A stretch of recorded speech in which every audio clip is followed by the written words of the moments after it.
Bueno, buenas tardes a todos nuestros tuiteros que están el día de hoy y que nos siguen. Hoy tenemos una oportunidad bastante importante de estar con Félix Ulloa, pero yo creo que todos los jóvenes que nos están viendo quisiéramos y nos preguntamos ¿quién es Félix Ulloa?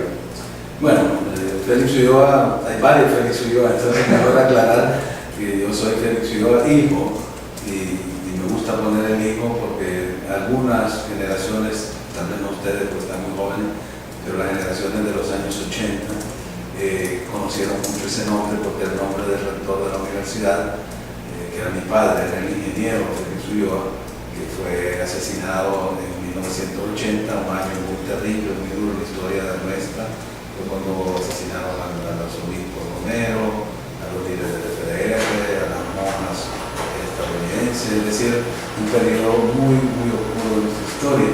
Entonces yo pues opté por ponerme el hijo para hacer esa diferencia y no pues porque me fuera a sentir alejado de mi padre, sino al contrario, para que nadie pensara que me quería aprovechar de su nombre para absolutamente nada. Entonces siempre tratamos de marcar esa diferencia.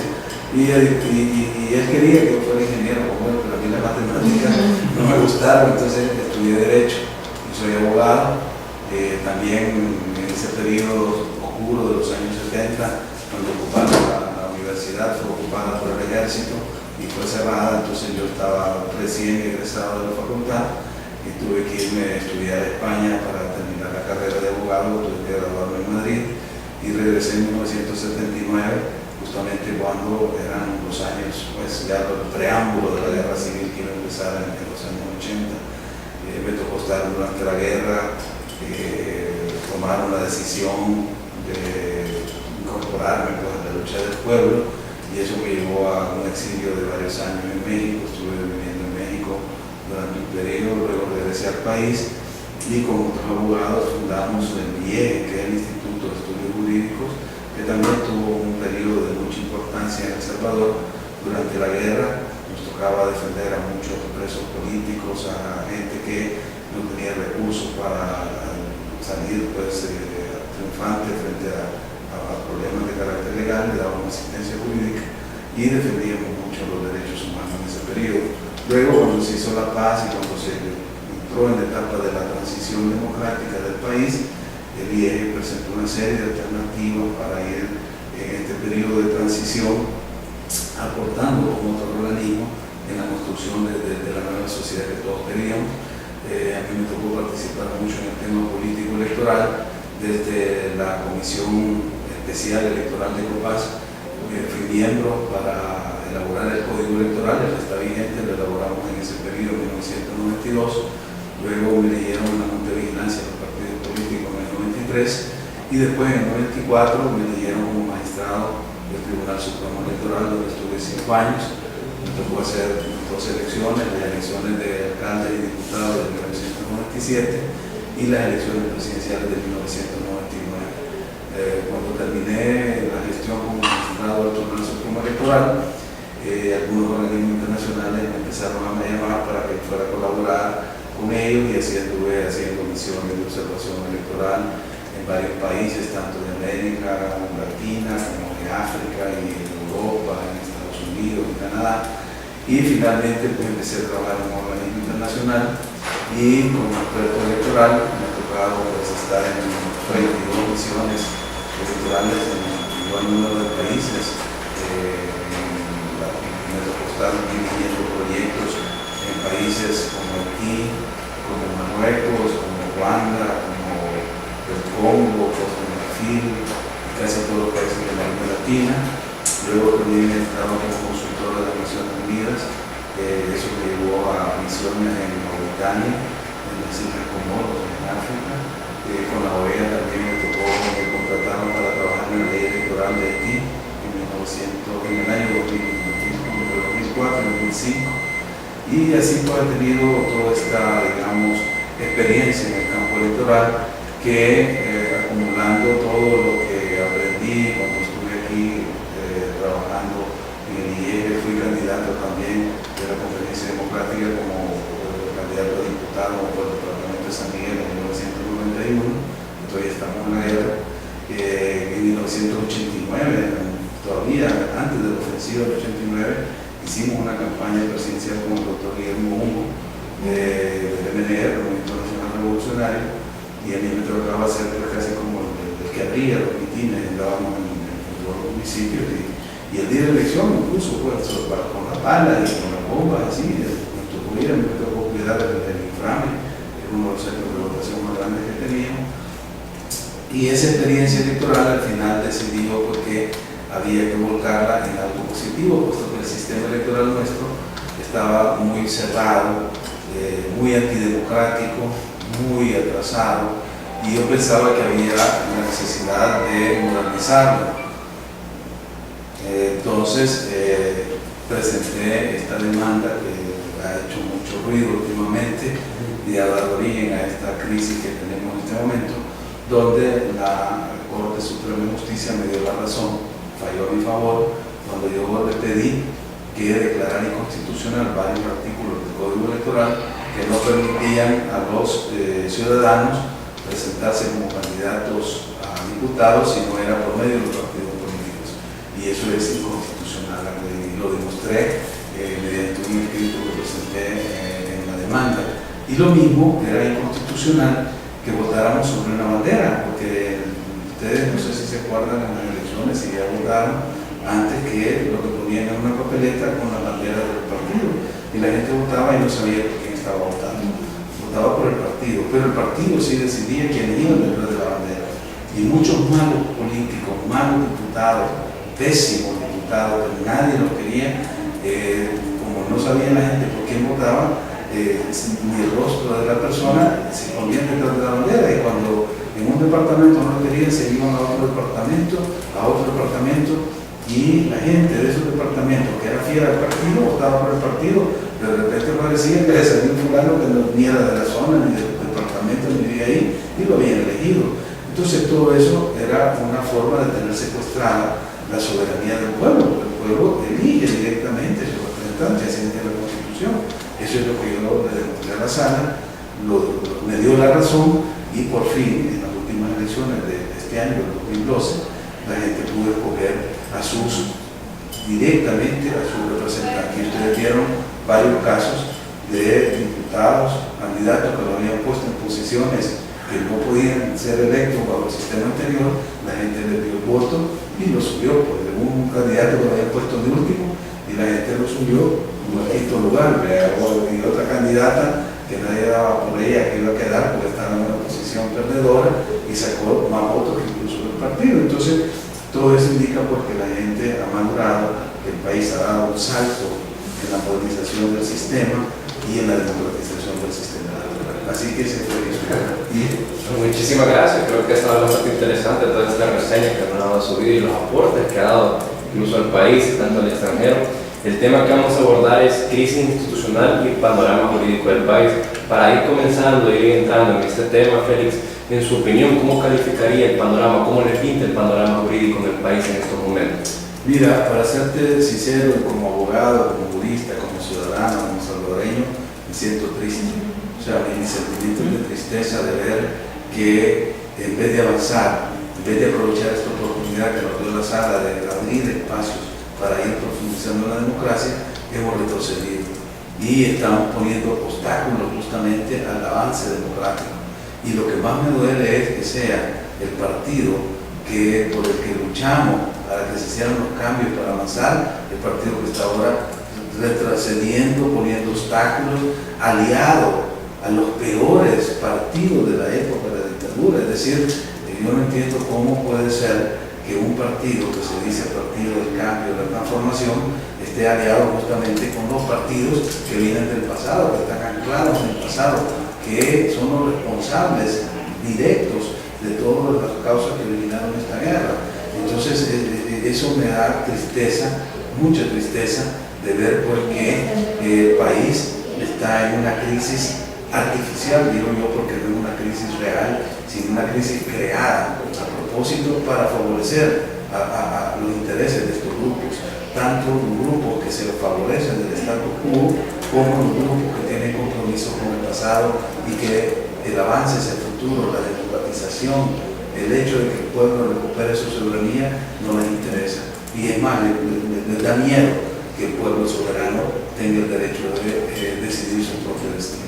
Y mire, Félix, unos hablan de conflicto, otros hablan de disputa, pero se suele escuchar mucho también la palabra intereses. Desde su percepción, ¿qué es lo que está pasando entre la Asamblea Legislativa y la Corte Centroamericana de Justicia, o mejor dicho, la Sala de la Constitucional?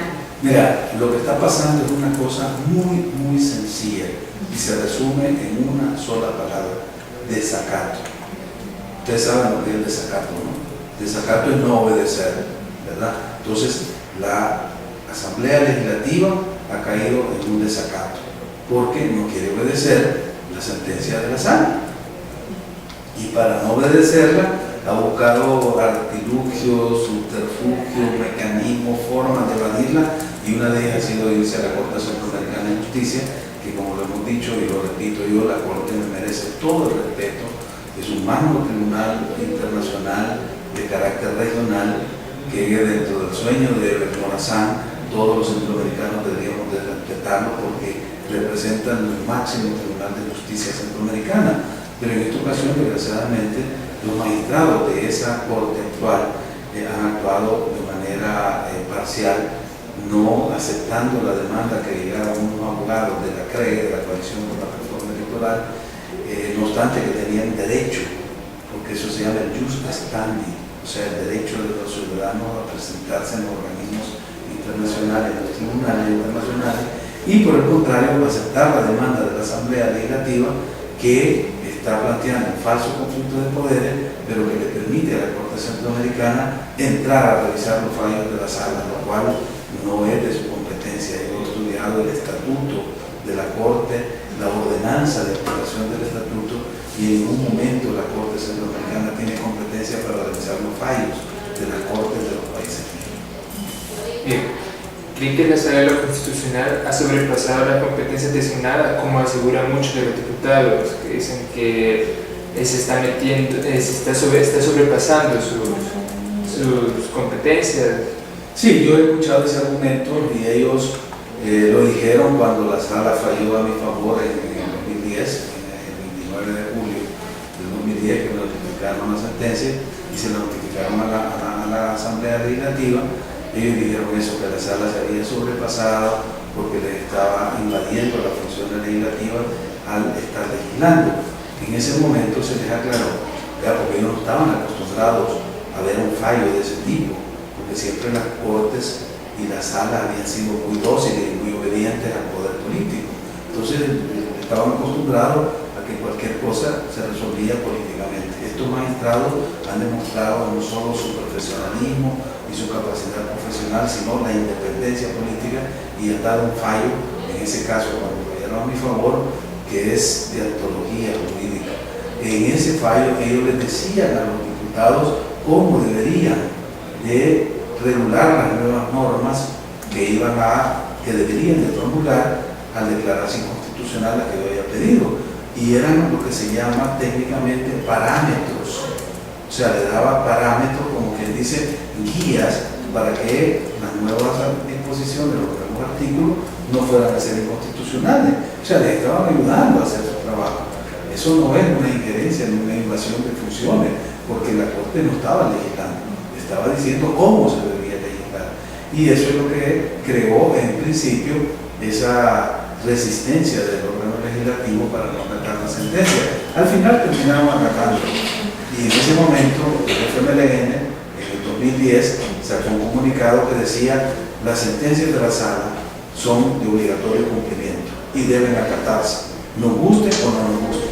Bueno, 2 años más tarde ahora están diciendo que hay que acatarla y se van a la Corte Centroamericana. Entonces, ese doble discurso, esa doble moral de la Iglesia nos molesta, porque pareciera ser que no somos consistentes con una sola forma de pensar. Exacto, Félix. Usted mencionaba algo que era bien importante, que decía que la Corte Centroamericana de Justicia no tiene competencia, pero ¿qué percepción le trae el hecho de que esta Corte Centroamericana haya aceptado intervenir en esta disputa que hay en nuestro país? Hay intereses de por medio, ya se ha dicho pues de que algunos magistrados tienen conexiones con los diputados, incluso en la demanda que presentaron los abogados de la CRE, recusaban a un magistrado de la Corte Centroamericana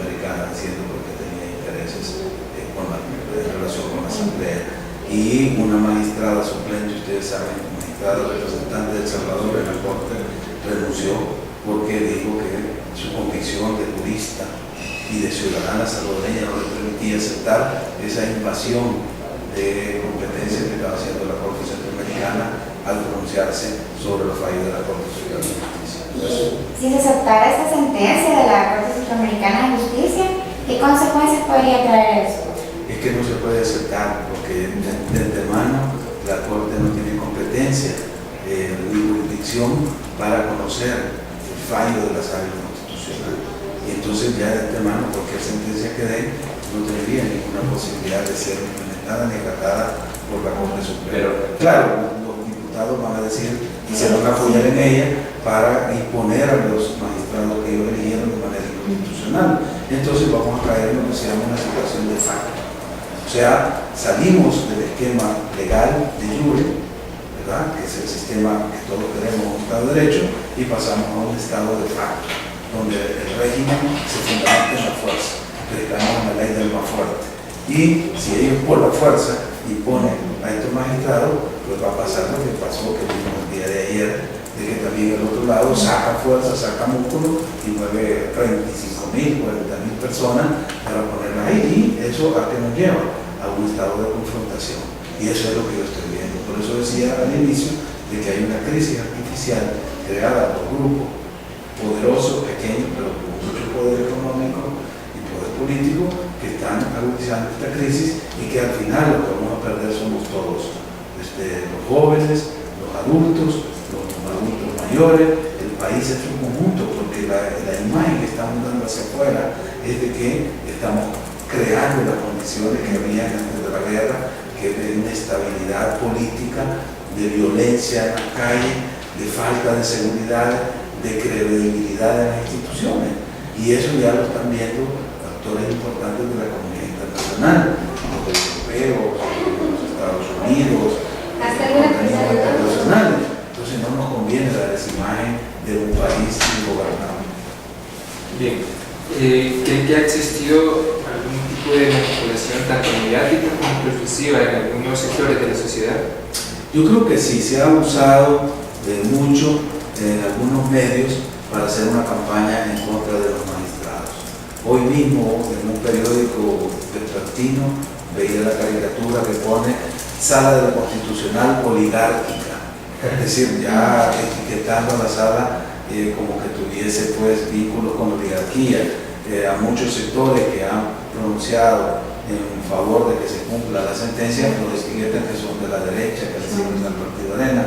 Es decir, este tipo de recursos que son propios del recurso bajo, de la guerra sucia, de desprestigiar, desacreditar, descalificar cualquier pensamiento, acción, persona que no esté a mi favor, es propio de los pensamientos totalitarios. Entonces lo que estamos viendo aquí es que los pensamientos y las actitudes, las conductas totalitarias son las que se quieren imponer y han utilizado todos los recursos y los medios de comunicación social a su favor para hacer esta campaña. Entonces ha habido un abuso de parte de algunos medios para hacer este ataque contra la sala. Exacto, Félix. Digamos, ¿qué apreciación le trae a usted el hecho de la marcha que se llevó ayer? Usted hablaba de que ayer podía observar que ciertos sectores mostrando músculos, midiendo fuerzas, que tiene más poder, más convocatoria, pero incluso aquí se hablaba de que a las personas se pudo ver, y hay fotografías donde se le daba alimento, se le dio bebida y salió una señora en la cual decía que se le había pagado $15 por estar en esta marcha.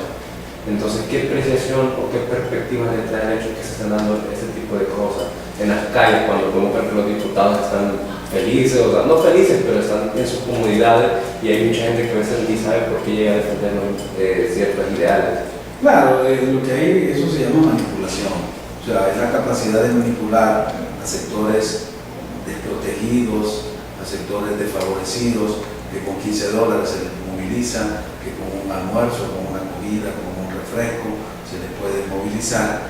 Y la idea, la intención es crear el conflicto, agudizar el conflicto, profundizar el conflicto y en última instancia crear el caos. Y eso es fácil. O sea, mantener una situación de crisis, caer en el caos, en el desorden, no cuesta nada. Basta un par de individuos pagados para que vayan a quemar una llanta, empiecen a tirar piedras, a romper vidriera y se arma el complicado. Lo difícil es construir la estabilidad, consolidar la institucionalidad, fortalecer la democracia. Y esa es la falta de vocación que yo estoy viendo en algunos sectores, y sectores poderosos. Entonces, el llamado es para que los dos partidos mayoritarios, Arena y el FMLN, se sienten de manera responsable a pensar en el país y no en sus estrategias electorales, porque cada uno está haciendo cálculos de cómo me beneficia esta crisis para el 2014, a quién está afectando la crisis. Entonces Arena juega al desgaste del FMLN. El FMLN se está desgastando con esto y entonces yo doy largas a la crisis. Pero por otro lado, el FMLN piensa también que está cobrando ventaja, que está ganando terreno y atacando la sala y todo, y no sabe por qué con esto la crisis va a ser procesada. En este caso, Félix, ¿a quién podríamos decir concretamente que favorece lo que está pasando en esta crisis creada que usted hablaba? Yo creo que al final no favorece a nadie, porque todos perdemos. Ahora, coyunturalmente, tácticamente, con una visión de corto plazo, sin pensar en el país, creo que quien se está beneficiando es el Gana, porque los dos partidos mayoritarios se están desgastando. La gente le echa culpa a Arena, otros le echan culpa al FMLN. Lo que va a hacer es que los dos partidos van a perder votos en las elecciones y quien lo va a ganar es Gana. Entonces esa es una visión de coyuntura electoral, política, y a la cual están apostando entonces que la alianza de Gana con cualquiera de los dos partidos mayoritarios es la que va a triunfar en las elecciones del 2014. Así que todo es un cálculo perverso de cara a los resultados electorales del 2014. Y no piensen en que el desastre que están dando al país, el país está perdiendo muchísimo en materia económica. Hay muchas empresas que se están yendo del país. No hemos atraído nada de la inversión extranjera. Somos el país que menos ha captado inversión extranjera en todo Centroamérica. Nicaragua es el país que más ha captado. ¿Por qué? Porque da imagen de estabilidad política. En cambio, El Salvador, que supuestamente venía de una transición en el 2009, de una alternancia política, un país maduro políticamente, aparece ahora como una sociedad violenta, salvaje, donde la capacidad de negociación entre los políticos es muy pobre, no tienen la capacidad de sentarse a negociar, y al revés, las maras han dado una muestra de responsabilidad social y de madurez al pactar y al negociar una tregua que ha bajado los índices de criminalidad, y estos políticos no son capaces de llegar a ese entendimiento. Entonces el llamado es a las dos fuerzas políticas principales, porque la responsabilidad en última instancia cae sobre ellos. Los pequeños partidos satélites, ¿verdad?, van a aprovechar ya sea de un grupo poderoso o del otro. Si ustedes recuerdan, la Corte declaró inconstitucional las dos elecciones, la del 2006 y la del 2012. Sí, o sea, la de abril de este año. ¿Qué quiso decir con eso? Que Arena, cuando tuvo a esos partidos satélites a su favor, porque cuando Arena elige en el 2006, lo hace con los votos del PCN, la Democracia Cristiana y los disidentes del FMLN. Esa, dijo la Corte, es inconstitucional. Cuando el FMLN elige en el 2012, ¿con quién lo hace? Con los disidentes de Arena, que son muy grandes, con el PCN y con la Democracia Cristiana. O sea, pues los partidos satélites, como ven, allá se movieron con el pueblo de la derecha o se movieron con el pueblo de la izquierda. Entonces, a esos partidos hay que expulsarlos y que sean los dos partidos mayoritarios los que busquen el acuerdo, porque entre ellos dos tienen la mayoría calificada necesaria para hacer cualquier acuerdo trascendental que requiera una mayoría calificada. Tienen más de 56 votos. Entonces, la responsabilidad de ellos dos. Y justamente que se escuchan muchos comentarios de desobediencia pública con lo que está ocurriendo. Y la misma UCA lo ha dicho, otros más extremistas hablan de insurrección y abocándose en el artículo 87 de la Constitución. ¿Qué opinión les trae eso? Incluso, Félix, hoy por la tarde, hace un momento, la Universidad de El Salvador se acaba de pronunciar también que la Asamblea debe acatar la sentencia de la Sala Constitucional. Bueno, ya van a decir que es de Arena. Exacto. Sí, no, igual que dijeron que la busca de Arena, todo el mundo que no está con la Asamblea de Arena, no.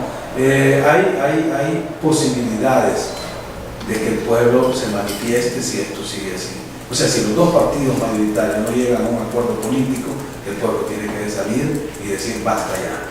y eso lo hace el pueblo, pero de manera organizada. La forma espontánea, aquí no va a haber una primavera árabe, ¿verdad? Que la gente salió a la calle y votó al gobierno.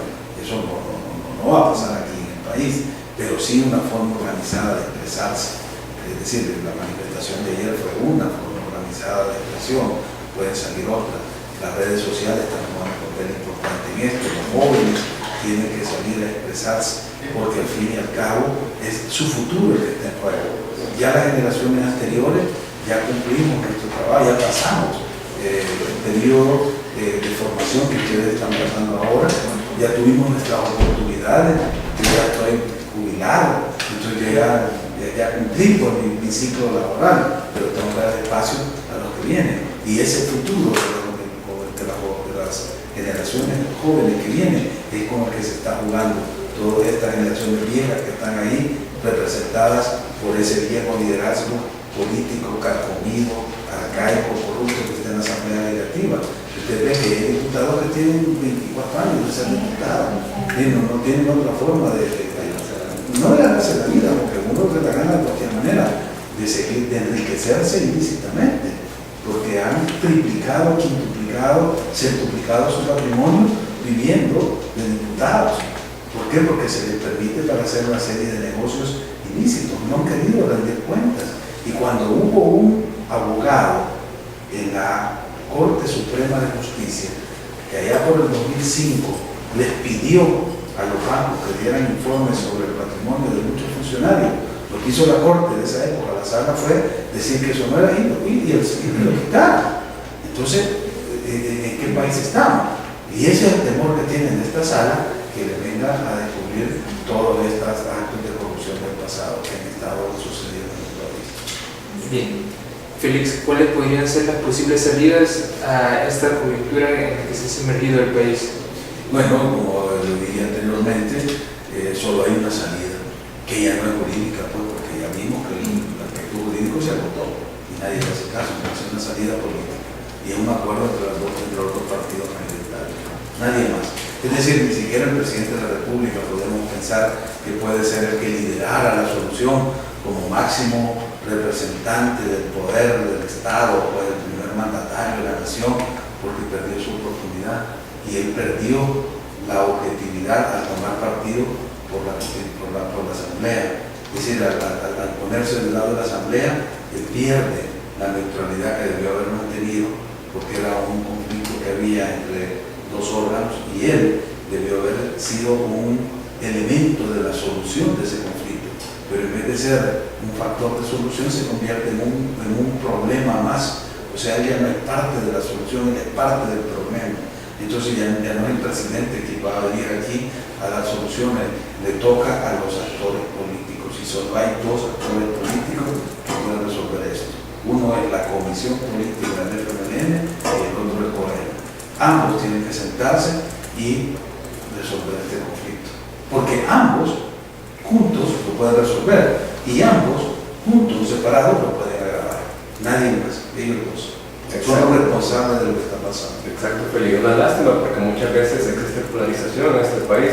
Incluso nosotros como jóvenes, como movimiento de redes sociales, hemos pronunciado que estamos, pues, que la Asamblea cumpla las sentencias de la sala, y se nos ha tildado, incluso ayer en el jueves de plenaria, la diputada Lorena Peña nos tildaba de cohena, de arena, lo cual totalmente no es cierto. Entonces, aquí hay una pregunta que creo que es crucial, y muchas de las personas que nos están viendo, porque son jóvenes, ¿qué papel podemos tomar los jóvenes en una coyuntura como la que se está dando? Es seguir luchando como lo están haciendo ustedes hasta ahora, sin importar que les digan que son de un lado, que son de otro. Ustedes tienen claro que su objetivo es la institucionalidad, el bienestar común, el respeto a las instituciones, el respeto al Estado de Derecho, el respeto a la independencia de poderes. Si justamente lo que hizo Montesquieu cuando creó esta teoría de división de poderes era quitar aquella visión que tenía el rey en la época de la monarquía. Acuérdense ustedes del rey Luis XIV, que dijo: el Estado soy yo. ¿Por qué? Porque en él se juntaban todas las funciones. El rey legisla, el rey juzga, el rey ejecuta. Entonces, con la Revolución Francesa y basada en los pensamientos republicanos, se dijo que esas funciones hay que separarlas. Entonces, hay que dárselas a ciertos órganos, ciertos poderes. Yo se creó la función legislativa separada de la función judicial y de la función ejecutiva. Y hay en esos tres poderes mecanismos de pesos y contrapesos, de balance de poderes. ¿Para qué? Para que ningún poder esté sobre otro y que ningún poder sea absoluto. Y aquí lo que está haciendo la Asamblea Legislativa es queriendo ser un poder absoluto. Y eso es la visión totalitaria que no compartimos con nuestros directivos y nuestros diputados, porque ellos quieren tener el poder absoluto. Y lo que ha hecho la sala es cortar ese poder absoluto, es decir, hasta aquí. Y se lo ha hecho al Ejecutivo también. Al presidente le digo, es inconstitucional que usted esté usando la partida secreta, aumentándola con todos los fondos que le quita a todos los ministerios para engordar su partida secreta. Eso es inconstitucional, porque eso es lo que había hecho el gobierno anterior de Tony Saca. Y este gobierno de Mauricio Funes estaba haciendo lo mismo. Él lo declaró inconstitucional. Le paró, le costó el poder al Ejecutivo. A la Asamblea le digo, ustedes es inconstitucional que estén manteniendo esa ley que dice que hay que votar sobre una bandera y que y que un ciudadano no pueda presentarse. Eso es inconstitucional, lo paró el poder. A veces yo las cúpulas, porque las cúpulas ponían a quien quería en primera posición, en segunda posición, y la gente iba a votar pero no a elegir. Ahora la gente va, vota y elige, porque dice que quiere. Entonces le devolvió al pueblo el poder de elegir. Y eso es lo que nos ha gustado, que esta sala haya venido a controlar el poder legislativo y el poder ejecutivo. Bueno, daremos una pequeña dinámica, doctor Félix. Del 1 al 10 nos gustaría que nos dijera cómo califica a la Asamblea Legislativa.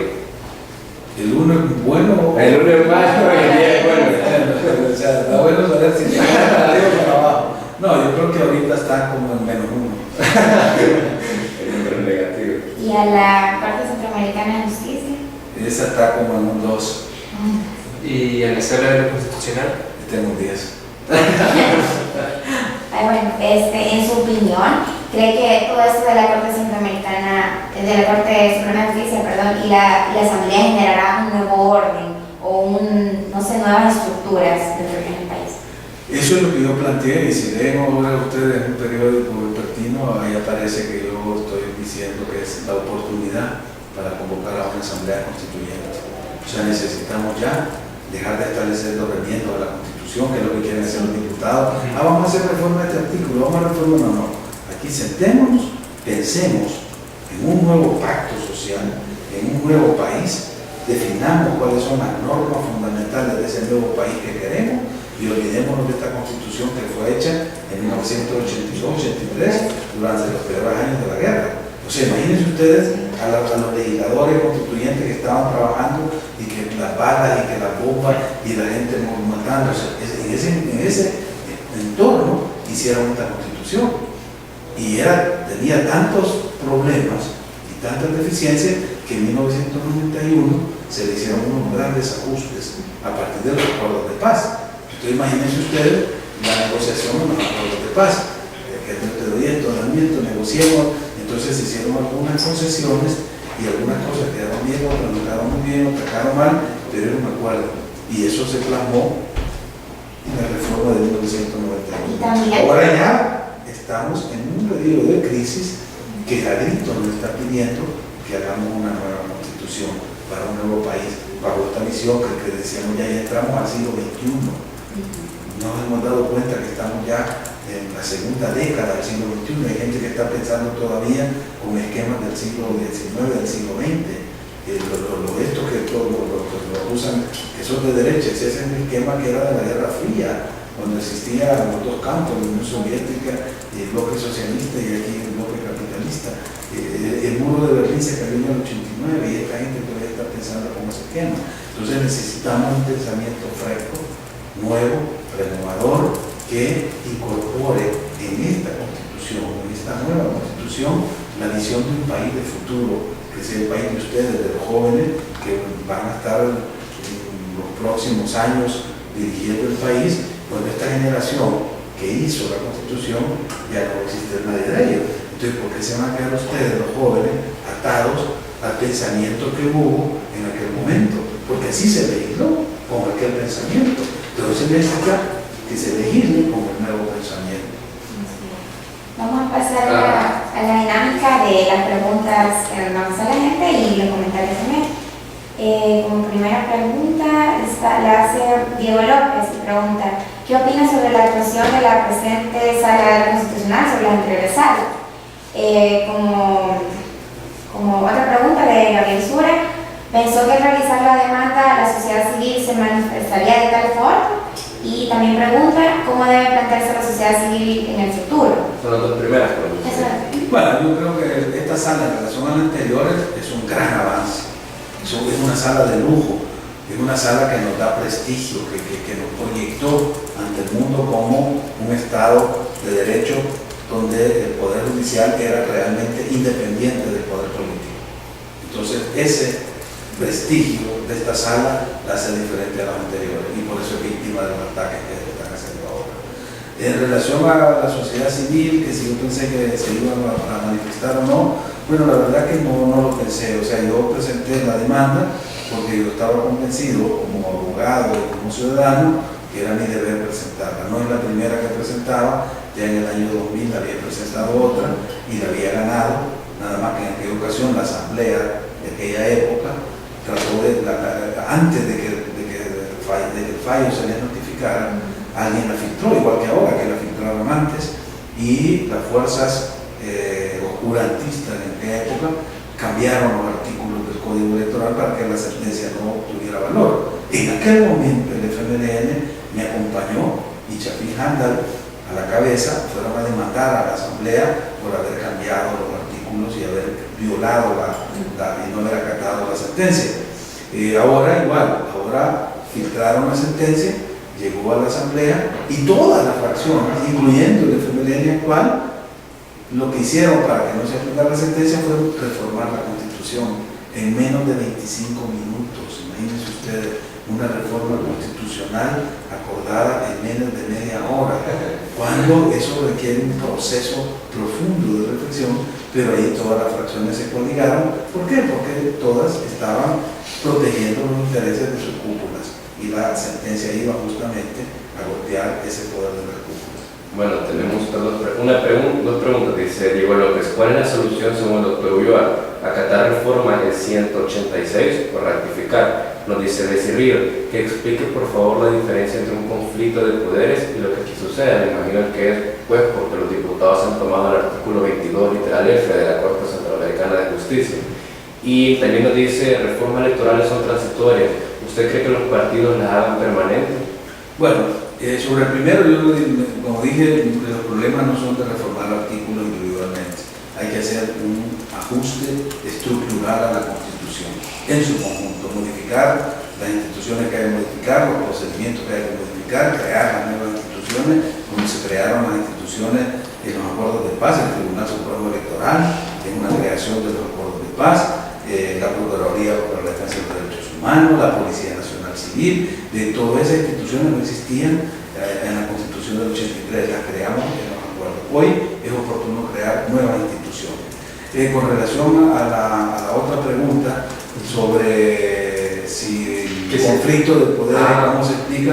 Bueno, mira, un conflicto de poderes, que es lo que tiene competencia la Corte Centroamericana, es cuando un órgano, ¿verdad?, invade competencias o trata de anular las competencias de otro órgano y se genera un conflicto. Por eso decimos, aquí no hay conflicto de poderes, porque la sala no ha invadido las funciones de la Asamblea Legislativa, porque la sala no ha venido a dar leyes. Nadie ha visto, se decreta la ley tal por el órgano judicial, que sería una invasión absoluta.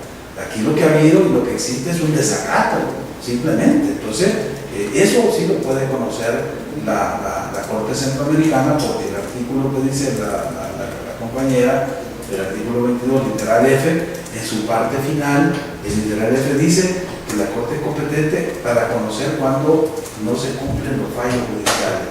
Entonces sí, la Corte Centroamericana debería conocer la demanda de los abogados que fueron a demandar a la Asamblea Legislativa por incumplimiento.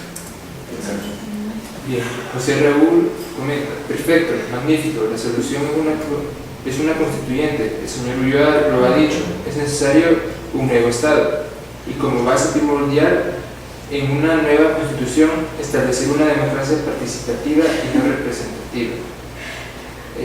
Dice, lo va a comentar Luis Ríos, la Sala de lo Constitucional acaba de desmentir las declaraciones del señor Merino. ¿Qué opina? Bueno, en efecto, es el momento de crear un nuevo Estado, nuevas formas de participación democrática más profundas, más incluyentes, que algunos lo llaman a eso democracia participativa, con lo cual yo estoy totalmente de acuerdo, porque hay que darle más participación a la gente. Yo soy de la opinión que aquí no me hacen falta los mecanismos de las consultas populares, como son los referéndums, los plebiscitos, la revocatoria del mandato y las iniciativas populares. Son 4 instituciones de la democracia directa que nosotros no tenemos. Y la otra parte que dice de la pregunta, al final, sobre Las declaraciones del el señor Merino, yo creo que eso fue una broma de mal gusto, porque nadie se va a imaginar que la Asamblea Constitucional va a declarar inconstitucional al FMLN. Yo creo que dijo Merino que ya estaba lista la sentencia para declarar eso es una broma que nadie se la cree, porque eso es una mentira del tamaño de una catedral. Exacto. Primero, para que la Corte declarara inconstitucional algo, alguien tiene que pedirlo. Y hasta ahora yo no sé de nadie que haya ido a pedir eso. O sea, la Corte no actúa de oficio. No dice ella, voy a declarar inconstitucional esto. No, se le pide. Es decir, la Corte actúa, la Sala actúa a petición de un ciudadano. Y si nadie se lo ha pedido, ¿de dónde sale eso? Entonces es una broma en la luz. Incluso mucho hablan que es una manera de prestigio que se quiere hacer para que la Asamblea Constitucional se vea mal ante mucha gente que a veces no está informada y que se siente identificada con los partidos de FMLN, pues bien se sabe que hay referentes de izquierda en nuestro país, puede generar como cierta convulsión en ellos para que empiecen a reclamar de que sí estén a favor de la Asamblea Legislativa. Exacto, eso es lo que se llama guerra sucia. Esas son tácticas de bajeza política, el tirar este tipo de calumnias para generar sentimientos, sobre todo, pues como tú dices, en la población poco informada, en las bases del partido que no leen y que no se informan y solo oyen lo que dicen los dirigentes. Exacto. Bueno, Félix, ha sido un gusto. Vamos a hacer una parte se llaman preguntas en zona cero. Cada uno de nosotros tres hará una pregunta puntual que nos gustaría que nos respondiera. Puede ser tanto del tema como fuera del tema. Bien, la primera pregunta es, ¿qué le diría usted a los jóvenes que sienten apatía o que no se quieren meter en lo que es la política de nuestro país? Lo que le diría yo que, como dicen ustedes aquí en el eslogan, lo malo del mundo prevalece cuando los jóvenes buenos no actúan. Entonces hay que actuar jóvenes, quedarse apáticos, quedarse solo viendo partidos de fútbol, yendo a tomar cerveza, está bien, hay que hacerlo, pero hay que interesarse también en los grandes problemas políticos, porque al fin y al cabo son problemas que nos afectan a todos y principalmente a ustedes, que están en un proceso de crecimiento, de formación y necesitan que la sociedad les dé más oportunidades, no para salir como mojados para los Estados Unidos, sino para quedarse y trabajar por el país. Exacto. Y para ir terminando también, ¿qué libro podría recomendar un libro a los jóvenes para que lean? Hay un libro que se llama Los límites de la violencia, de Ira Chadov, que lo pueden buscar en la red, en internet, no sé si está disponible, yo lo tengo, él me lo envió para que fuera conocido por los jóvenes de El Salvador. Desgraciadamente no hemos tenido aquí eco para que se pudiera masificar su lectura. Si se pudiera, él me ha autorizado para que se reproduzca de manera gratuita, porque es un libro que él escribió originalmente en inglés. Yo lo leí en inglés cuando me lo prestó el borrador. Yo le mandé un correo electrónico haciendo el comentario que lo puso en la portada del libro, porque me impresionó mucho. Y como yo dije, si este libro se hubiera escrito, lo hubieran leído en los años 70, posiblemente el mundo sería de otra manera, porque él da lo que se llama la idea de un nuevo liderazgo revolucionario. Al final, en el libro, lo que se llama el título, Los límites de la violencia, y son las lecciones, dice, aprendidas del Che, de Lenin y de Mandela. Es decir, 3 modelos distintos de liderazgo. Lenin, un liderazgo político; Mandela, un liderazgo social, cívico, democrático; y el Che, un liderazgo revolucionario más combativo, más armado. Pero de eso él saca una síntesis y al final viene a dar una visión de que hay que poner ciertos límites para que los liderazgos no se conviertan, que los líderes, ¿verdad? Sobre todo los líderes revolucionarios, cuando toman el poder, no se conviertan en el viejo poder que combatieron, porque muchos han luchado por ideales de justicia, de igualdad, y cuando llegan al poder se vuelven tiranos como los tiranos que combatieron. Y aquí estamos viendo algo de eso, ¿verdad? Los que están en la asamblea, que lucharon para sacar y eliminar las prácticas fraudulentas que hacía el PCN en la época de la dictadura, hoy están haciendo lo mismo. Entonces, ese es un libro que yo recomiendo primero.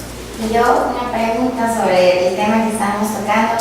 Si las dos fuerzas políticas más importantes que son Arena y FMLN no se sientan a dialogar, a pensar ya no en sus intereses partidarios, sino en el país, ¿qué pasaría? ¿Qué va a pasar si continúa esa crisis y qué perdemos? Bueno, perdemos credibilidad como país frente a los ojos de la comunidad internacional, pero sobre todo perdemos confianza, perdemos credibilidad frente a los ojos del pueblo. Y esos dos liderazgos van a pagar las consecuencias en la próxima elección. Ahora, ¿qué va a pasar en la próxima elección frente a eso? Que va a generar una enorme apatía, la gente no va a querer ir, entonces van a quedarse solo los votos duros porque ellos van a movilizar siempre a sus bases y va a ser una elección pírrica donde solo van a ir a votar los cuadros que siguen a esos líderes de manera ciega, pero la mayoría de la gente se va a quedar en su casa. Y es lo que vimos en esta elección de marzo pasado. El FMLN perdió casi 120.000 votos solo en el departamento de San Salvador. Perdió las alcaldías más emblemáticas, Soyapango, Mexicano, y Tuxtepec. ¿Por qué? Porque la gente estaba decepcionada de la forma en que este liderazgo se había comportado, sobre todo por sus ataques a la sala, y no han aprendido. Entonces la gente no fue a votar por Arena, no se fue a la derecha, se quedó en su casa. Porque ese hubo 150.000 votos, no es que no se fueron a Arena ni a Gana, la gente se quedó, ese ausentismo. Entonces ahora, si Arena está apostando a que el FMLN se desgaste para recuperar eso, y le decimos, no Arena, mire, deje de estar haciendo esos cálculos electorales, usted tiene responsabilidad de resolver la crisis ya, igual que ellos, los dos. Entonces, si Arena no hace eso, el esfuerzo de hacerlo, también la gente se va a decepcionar de ellos. Y al final lo que va a quedar es un total ausentismo y unos políticos desgastados que no van a tener legitimidad ni representatividad. Y entonces es donde aparecen los nuevos liderazgos, a veces buenos, a veces malos, porque es donde aparecen los mesías, los grandes outsiders de la política, ¿verdad? Y que aparecen ahí como los salvadores de la patria porque el sistema político ha colapsado. Ese es el gran riesgo que estamos enfrentando. Exacto, muchísimas gracias Félix por estar con nosotros. Creemos que esta era una oportunidad y esta primera vez no sea la última. Esperamos contar con su presencia en próximos eventos, actos o tweetcam que hagamos, y unas palabras de despedida que me gustaría dar a los jóvenes que me están escuchando y viendo. Bueno, como lo hemos venido diciendo durante el curso de la entrevista, mi llamado a los jóvenes es a que se comprometan, a que se involucren, a que participen, que se metan a los partidos políticos, no importa cuál, aunque sea de su preferencia, pero que se organicen, que si no les gusta la política partidista hay otras formas asociativas en las cuales pueden contribuir con su juventud, con su dinamismo, con sus ideas, con su espíritu de cambio, de transformar el mundo. Cuando yo era joven, y en 1968 se dio un movimiento muy importante ahí en París, que se llamó pues prácticamente el Mayo del 68, el Mayo de París. Había un grito de batalla que era el que nosotros seguíamos, que decía: seamos realistas, hagamos lo imposible, es decir, hagamos aquello que se piensa que no se va a hacer, porque nosotros sí lo vamos a poder hacer. Creo que ese es el espíritu de los jóvenes. Bueno, muchísimas gracias.